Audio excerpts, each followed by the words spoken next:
একটি ছেলের নাম ছিল করিম। করিমের জীবন ছিল সংগ্রামে ভরা। প্রতি বছর বন্যা এসে তার সব কিছু ভাসিয়ে নিয়ে যেত।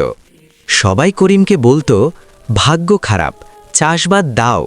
কিন্তু করিম জানত, হার মানলে সব শেষ।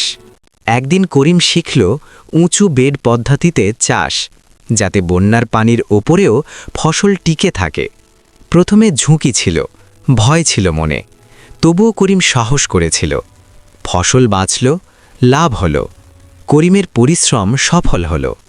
ধীরে ধীরে করিম হয়ে উঠল একজন আধুনিক কৃষক। এখন বন্যা এলেও সে আর ভয় পায় না। করিমের খামার এখন আশার প্রতীক।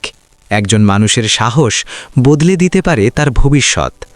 সমস্যা মানুষকে থামায় না, সাহস থামলে মানুষ হারে। হ্যালো বন্ধুরা, ভিডিওটি ভালো লাগলে ভিডিওটিতে একটি লাইক করে চ্যানেলটিকে সাবস্ক্রাইব করুন।